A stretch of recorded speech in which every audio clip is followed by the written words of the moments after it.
Hello everyone, welcome back to my channel Riyanka's dream লাইফে আরও একটা এপিসোডে ওয়েলকাম। তো বন্ধুরা, আজ চলে এসেছি একটা পুরোপুরি অজানা একটা জায়গা নিয়ে। এটা অনেকেই এখনও জানে না, আর সেই রকমভাবে ইউটিউবেও নেই এইটা ভিডিও।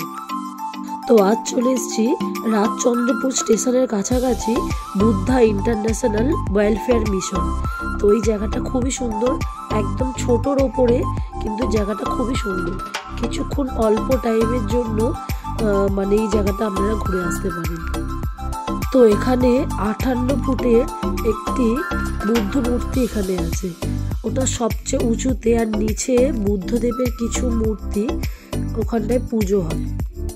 তো আপনারা কিভাবে যাবেন আমি ভিডিওটাই বলে দিচ্ছি।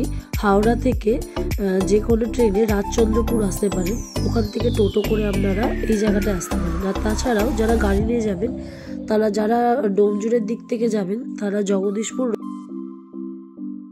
জগদীশপুর রোড থেকে বালি যাবার যে রাস্তাটা পড়ছে, ওটা দিয়ে গেলে একদম সামনাসামনি পড়ে। আর তাছাড়া ডানকুনির দিক থেকে এলে ডানকুনি স্টেশন থেকে উঠে রাজচন্দ্রপুর আসতে পারেন।